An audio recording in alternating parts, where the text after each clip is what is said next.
I want you to do something for me right now. Just wherever you are listening to this deep dive, I want you to close your eyes for a second.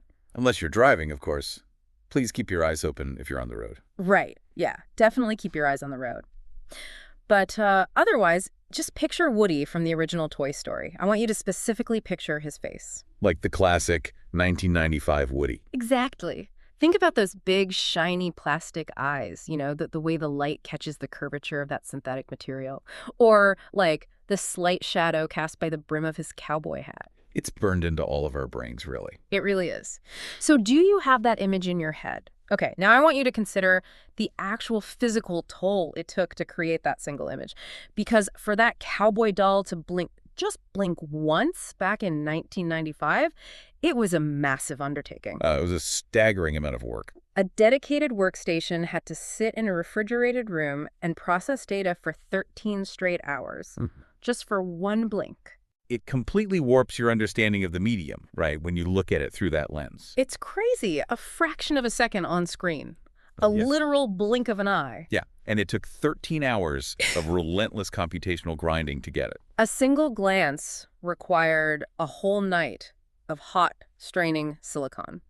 The computer was churning through complex mathematics from sunset to sunrise, just so a digital toy could close its eyelids for 1/10 of a second. And that was just the standard back then. It was accepted as the cost of doing business in 3D animation. But hold that thought, because today we are living in an entirely different reality. Like, as you listen to my voice right now, a generative artificial intelligence can birth an entire universe. In literally seconds. Yes. It can conjure 1,000 identical cowboys, all breathing, all standing under hyper-realistic, physically accurate run, and it does it in less time than it takes you to exhale. And I think we really need to emphasize that we aren't just looking at a software update today.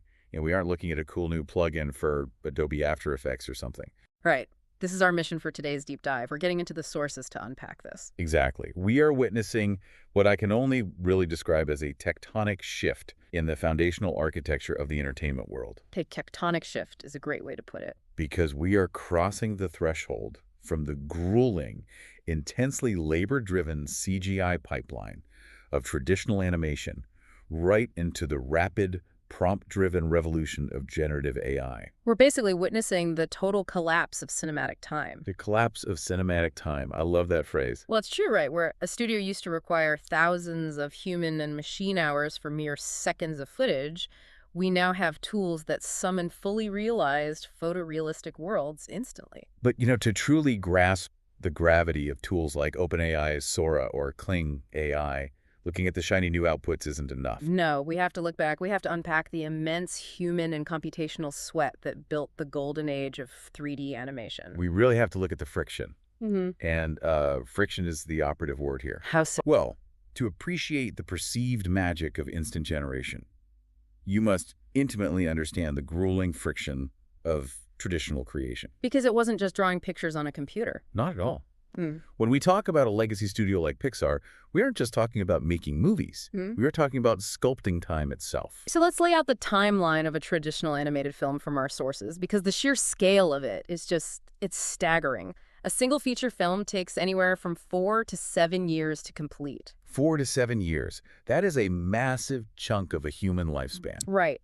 That clock starts the moment an idea is greenlit by a studio's brain trust, and it doesn't stop ticking until the film actually hits theater screens. And a lot happens in those years. You could literally get an undergraduate degree and a master's in the time it takes to produce one 90-minute animated story. We need to understand the mechanics of why it takes that long. Like, a standard feature film runs for about 90 minutes, right?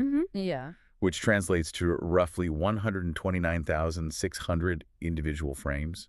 Over 100,000 frames. And in the traditional pipeline, every single one of those frames has to be constructed from an absolute void.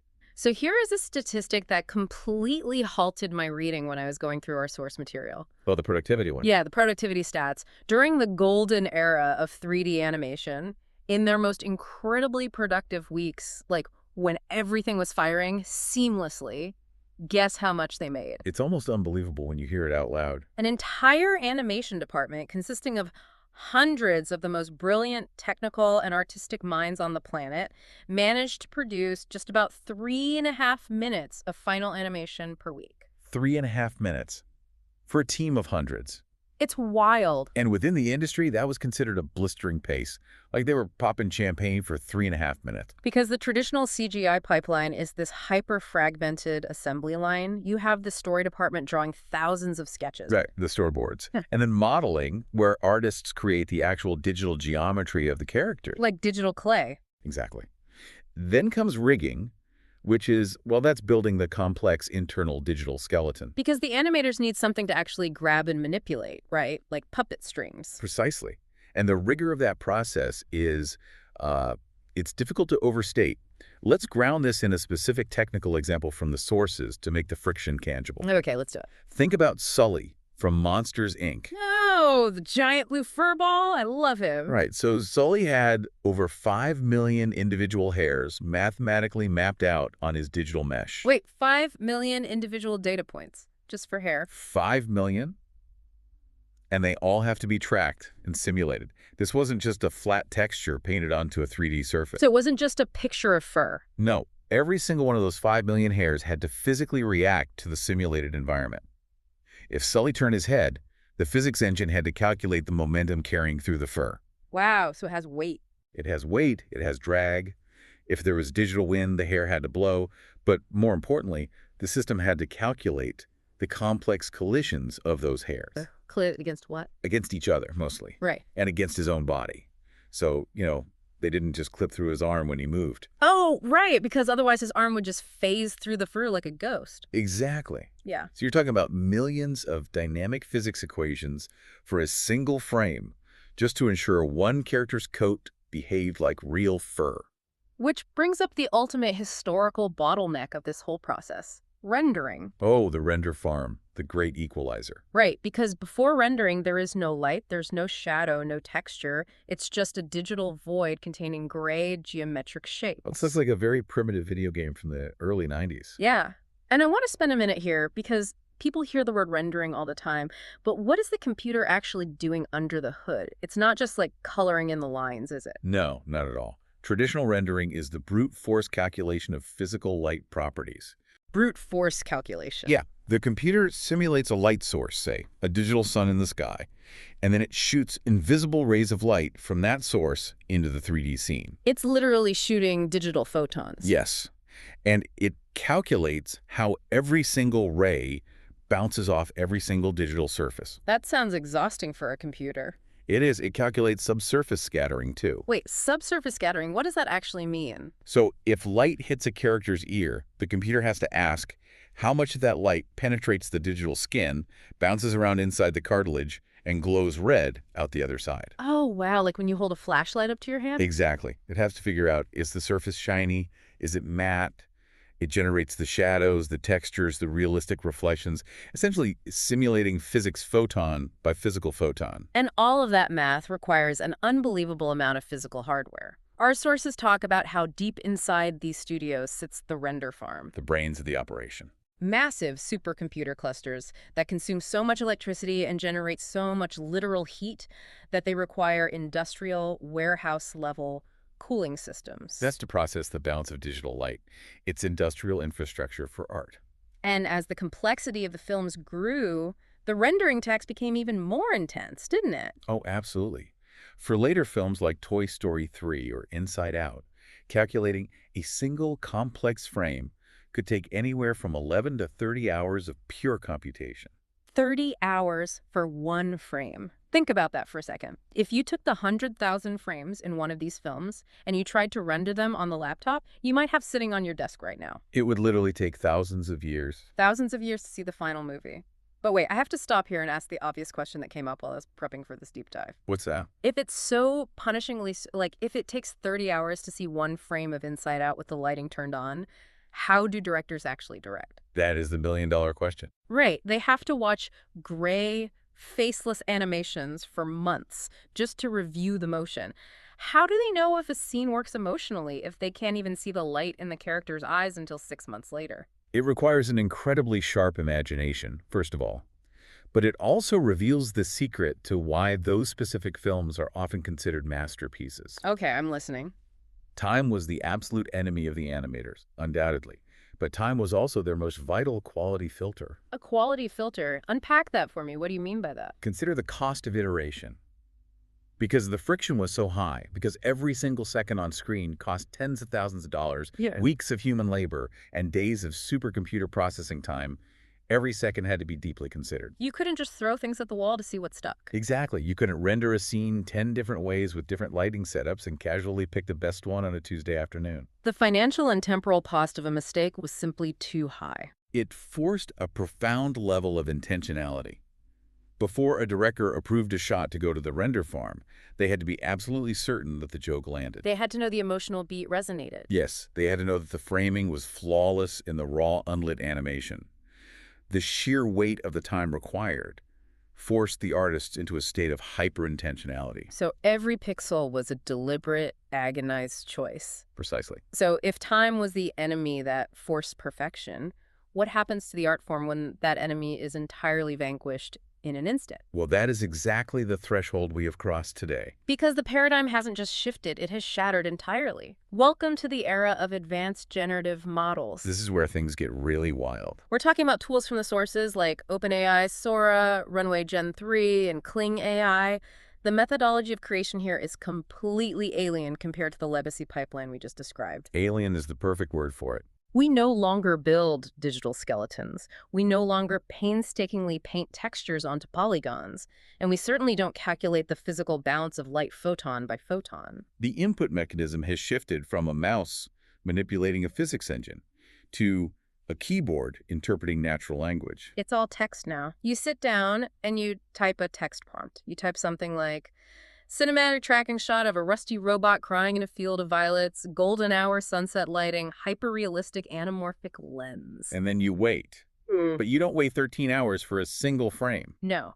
In roughly 2 minutes, the AI hands back a high-definition video file. And it's not a rough draft either. Right. It features organic textures, realistic fluid dynamics in the tears, and cinematic lighting that perfectly mimics a massive Hollywood production. In 2 minutes. We need to fundamentally separate how these two systems operate, because while the visual output might look similar to the viewer, the underlying mechanism is entirely different. Yeah, generative AI doesn't render in the classical sense, does it? It doesn't render at all.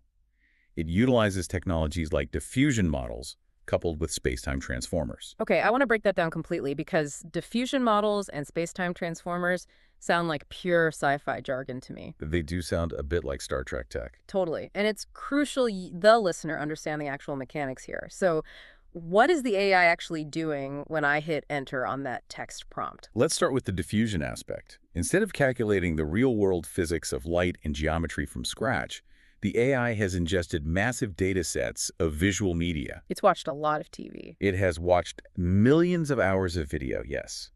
And through that, it maps out the mathematical relationships of how things look. A diffusion model starts with pure static noise, like the static on an untuned analog television set. Like that snowy screen. Exactly.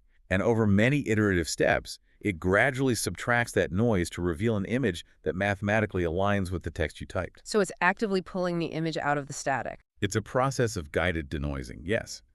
But the real breakthrough for video generation is the space-time transformer. Okay, the space-time transformer, what is that? A transformer is a type of neural network architecture that excels at understanding context. In video generation, it divides the video into little patches. Patches? Yeah, some patches represent space, the pixels in a single frame. Other patches represent time, how those pixels change from frame 1 to frame 2 to frame 3. Ah, so it's tracking the relationship of the pixels across time. Exactly. It uses what's called an attention mechanism to predict what the next frame should look like based on everything that happened in the previous frames. And based on the text prompt you gave it. Right. But here is the critical distinction. It doesn't calculate real-world physics. It doesn't know what a photon is. It doesn't know what a 3D polygon is. It doesn't understand gravity. It simply predicts what pixels should be there next based on vast statistical probability. So imagine traditional rendering is like studying aerodynamics, physics, and material science for years to meticulously build an actual airplane from raw aluminum. You know exactly why the plane flies, because you built the engine, you calculated the lift, you modeled the airflow over the wings. Precision engineering, a perfect simulation of reality. But the AI The AI is like a savant painter who has never studied aerodynamics, doesn't know what wind actually is, and has never touched a piece of metal. But this savant has access to a multi-dimensional library containing millions of photographs and videos of airplanes in flight. Right, they can navigate that library of the latent space instantly. So when you ask for an airplane, they can instantly paint a perfect, photorealistic illusion of one flying. It looks exactly like an airplane. The light hits it perfectly, but there's no underlying physics making it fly. It's just an incredibly accurate surface-level prediction of what an airplane looks like. We have shifted from precision engineering to instant mathematical prediction. And to really drive home the magnitude of this technological chasm, we need to examine the data clash between these two pipelines. Yeah, the sources lay this out so starkly. We're looking at a fundamental reordering of how we use human lifespans in creation. And I don't want to just rattle off statistics here. We really need to think about the implications. Let's take the independent AI-generated film Dreams of Violets that was highlighted in our sources. Let's look at the workflow. This was a project made for under $2,000. $2,000. It took about 2 months to complete, and it was spearheaded by just 1 or 2 people. Compare that to the 300 to 500 highly specialized experts, riggers, lighters, animators, texture artists, working for 4 to 7 years on a $200 million budget. It's insane, but how did they actually do it? Because the creator of Dreams of Violets didn't just type one magic prompt and get a full movie. No, it's more involved than that. They used an image generator like Midjourney to establish the precise visual style of the characters and the environments first. Setting the aesthetic baseline. Then, they fed those static images into a video generation model like Runway Gen 2 or Gen 3 to predict the motion. And then they upscale it, right? Yeah, they used AI upscaling tools like Topaz to bring the resolution up to a cinematic standard. Finally, they pulled all those generated clips into traditional editing software like Premiere Pro to cut it together. So the creator isn't an animator in the traditional sense anymore. They are a curator. That's a great distinction. They are generating hundreds of variations of a shot and selecting the one statistical hallucination that best fits their narrative. The role of the artist completely shifts from manual laborer to editorial director. You are generating raw material at a pace of 60+ minutes of high-definition footage per day. Compared to the 3.5 minutes per week generated by an entire legacy studio. What costs a traditional studio the entire career span of hundreds of people now costs a single creator with a few monthly subscription fees a few weeks in their bedroom. It's terrifying and exhilarating all at once. You can make it faster, cheaper, and with a fraction of the human footprint. This brings us to the most uncomfortable philosophical question of this entire technological shift. And this is really the core of today's deep dive. Yeah, it is. Can you actually transfer a human soul through a text prompt? That is the ghost in the machine.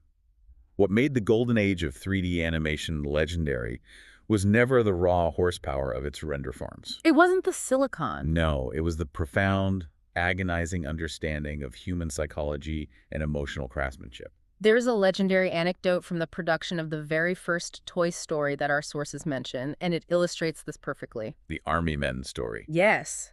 To animate the little green plastic army men, the animators didn't just sit at their desks and guess how a piece of molded plastic would walk. They got physical with it. They literally nailed a pair of sneakers to a wooden plank, put their own feet in those shoes, and spent weeks walking around the animation studio. They glued their shoes to wood just to feel the physical restraint, the awkwardness, the friction of limited movement. They had to feel the limitation in their own biology before they could translate it into the computer. It's a concept called kinesthetic empathy. They transferred their physical struggle into the digital wireframe. Kinesthetic empathy, I love that. Or look at a much more subtle example from Inside Out. There is a pivotal moment where the character Joy finally realizes that the character Sadness is necessary for the human experience. It's a massive emotional breakthrough in the film. The animators communicated this not with grand, weeping gestures, but through the exact moment Joy's pupils slightly dilate and the microtension in her brow releases. Human animators act through their mouse. They understand the why behind an emotion because they have lived it. Exactly. Okay, I am going to push back hard on this, though, because I think we run the risk of romanticizing the sweat just for the sake of the sweat. Fair enough. Let's hear it. I'm thinking about the person sitting at home, right, watching the movie on their couch. If the AI's output looks identical to the viewer, if the hyper-realistic robot crying in the field of violets evokes a genuine sense of sorrow in me, Does it really matter that the computer doesn't know why the robot is crying? It's a valid point. Why does the creator's sweat or their kinesthetic empathy matter to my biological reaction? If I cry, the art succeeded, regardless of whether a human glued their shoes to a plank or an algorithm predicted the pixel arrangement. It is a compelling, highly utilitarian argument. If the end result is indistinguishable, the process shouldn't matter to the consumer. Right. But this is exactly where the illusion currently breaks down with AI. It's where we hit what is called a temporal uncanny valley. The temporal uncanny valley, what does that mean in practice? Because while generative AI is exceptionally good at creating a beautiful 2-second shot like the perfect glint of light on a tear sliding down a cheek, it severely lacks temporal consistency. You're talking about the AI's inability to maintain the reality over a continuous sequence. Precisely. Let's look at how it breaks down. Think about a continuous 3-minute emotional scene. A character walks into a dimly lit room, turns around, has a subtle realization, expresses a micro frustration with a twitch of the jaw, and walks back out. That's a lot of subtle movement. When you ask a diffusion model to do that continuously, the algorithm begins to fracture. Because the model doesn't understand 3D space, it doesn't have a 3D skull underlying the digital skin. It is only predicting pixels based on the previous frame. And errors accumulate. I've seen this in almost every generated video longer than 5 seconds. The character turns their head and their cheekbone melts slightly. Or the lapel of their jacket morphs into their neck. Yeah. The physics of their fingers warp into impossible fluid shapes. It's creepy. The background shifts subtly. The lighting changes direction without a light source moving. But more importantly than melting geometry, it lacks the specific, directed intentionality of a human performance across time. Because it's just guessing. Because the AI only knows what the pixels of tears look like based on statistical averages of 1 million crying faces, it can't authentically perform the subtle, idiosyncratic buildup to that specific tear. It gives you the average mathematical representation of sadness, not the specific sadness of a unique character in a unique moment. It knows the lyrics, but it can't feel the music. That's a great way to put it. But let's be honest about the trajectory of technology here. You're describing morphing fingers and melting cheekbones. Those are technical flaws. They are. And if there is one absolute truth about the tech industry, it's that technical flaws are solved, usually at an exponential rate. Oh, without a doubt. They will fix the hands. What happens in 2 years or 5 years when the space-time transformers are flawless, when the cheekbones don't melt, and the AI can hold a character perfectly consistent for a 10-minute emotional scene? When those technical barriers fall, and they will fall, we face an entirely new, arguably more dangerous paradox. Which is? What happens to the value of art when absolute visual perfection is completely free? To answer that, we really have to look at the dual-edged sword of democratization that the sources bring up. Let's start with the incredible promise of it. Yeah, for a century, the traditional pipeline of blockbuster cinema has been an impenetrable fortress. It was accessible to maybe 1% of the planet's storytellers. To make a movie that looks like a Pixar film, you literally needed hundreds of millions of dollars. You needed access to render farms, massive studio backing, distribution deals. The barrier to entry wasn't just raw talent, it was immense capital. The democratization of these tools tears down the walls of that fortress. Suddenly, a filmmaker sitting in Nairobi or Barquisimeto or Mumbai, who has a profoundly unique cultural story to tell but absolutely zero access to Silicon Valley or Hollywood funding, that person can now visually compete with a legacy studio from a moderately priced laptop. that level of empowerment is unprecedented in the history of human communication. It's beautiful, really. It is beautiful. But every time you drastically lower the cost of production, every time you remove the friction, you introduce the dark side of democratization. Hypersaturation. Think about the basic economic dynamics of supply and demand. When making a cinema-grade animated movie requires zero rendering effort, no army of animators, and shrinks down to 2 months of work for a couple $1,000s. The global market will inevitably be flooded. Completely flooded. We are heading toward an era of cinematic hypersaturation. Think about how you, the listener, scroll through Netflix or TikTok right now. It already feels overwhelming, doesn't it? It's a fire hose of content. Imagine that feeling when there are 1 million visually perfect, photorealistic AI films uploaded every single day. And the philosophical consequence of that saturation is fascinating. When anyone can create a visually flawless, hyper-realistic film over a single weekend, aesthetic beauty loses its inherent value. Aesthetic beauty loses its value. That is a heavy concept. It's the diamond and gravel analogy. Right. If diamonds suddenly rained from the sky and were as common as gravel in your driveway, they wouldn't be precious anymore, no matter how beautifully they caught the light. Hyperrealism becomes cheap. When visual perfection is the baseline default, it ceases to be impressive. The frictionless creation of beauty renders beauty mundane. So, in a world where visually stunning imagery is infinite, free, and ubiquitous, what becomes the scarce resource? That's the real question. It has to be radical originality. It has to be the bizarre, the deeply human, the unpromptable. If everyone has access to a tool that paints perfect pictures instantly, the only thing that differentiates your film from the 10 million other films uploaded that day is what you decide to paint. And the unique human perspective behind why you are painting it. The underlying story becomes the only currency that matters. Which forces us to look at where the legacy industry actually goes next. I mean, do massive studios just completely abandon their render farms, fire their animators, and pivot entirely to typing prompts into generative models? From what the sources suggest, I highly doubt we see an outright abandonment of traditional pipelines. What is that? Mostly because studios require granular copyright control and precise continuity that AI currently struggles with. I think the immediate future is hybrid pipelines. Right, combining the two. Yeah, you use the generative AI to do the grueling, heavy lifting, simulating the complex fluid dynamics of an ocean, rendering massive crowds in the background, generating matte paintings. Letting the machine do the grunt work. Meanwhile, the human animators become highly specialized emotional curators.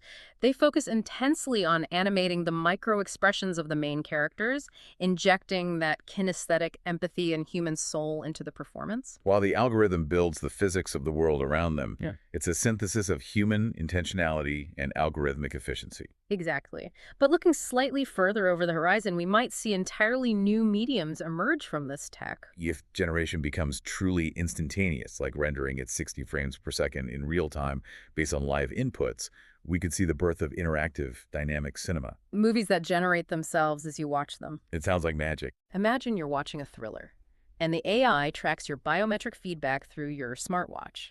It notices your heart rate dropping, so it dynamically generates a new scene, altering the lighting and the pacing in real time to increase the tension. The story engine personalizes the narrative uniquely for every single viewer. It dissolves the line between video games, cinema, and personalized dreaming. But let's ground this and synthesize everything we've been uncovering today in this deep dive. Good idea. Let's pull it all together. Because ultimately, this clash between traditional animation and generative AI isn't really a technical debate about software. It's not about ray tracing versus space-time transformers. No, it's fundamentally a debate over the meaning and value of time itself. The legacy model showed us that art is precious precisely because of the human life dedicated to it. We value the masterpiece because we implicitly understand the friction. We know someone sacrificed 13 hours waiting for a digital cowboy to blink. We feel the weight of the years spent perfecting a single frame. Generative AI proves that time is no longer a technical limitation. We don't have to wait 13 hours anymore. The friction has been engineered away. Time is now purely a creative choice. If a creator spends 4 years on a film in the AI era, it won't be because the computers were rendering slowly.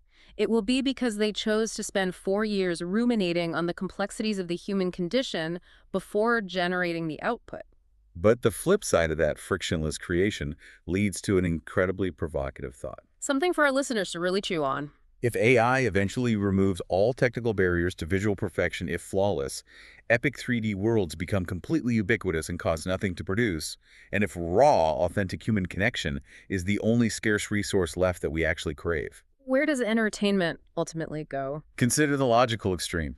We might eventually become so completely numb to generated visual perfection that we abandon hyper-realistic 3D worlds entirely. Wait, you think we just leave them behind? If a machine can perfectly simulate reality without effort, we might return to the equivalent of an unscripted, visually unpolished human voice telling stories around a digital campfire. You're saying we might regress aesthetically. Not regress, but pivot to authenticity. When perfection is infinite, human flaw, spontaneity, and unpolished vulnerability might become the only things we can actually trust as authentically real. So the stutter, the imperfect framing, the messy emotional contradiction, the mistake, becomes the undeniable signature of the human being. We Exactly. spend 30 years trying to get supercomputers to perfectly simulate reality, and the moment they finally do, we realize we just crave the messy, imperfect reality of a human sitting across from us simply telling a story.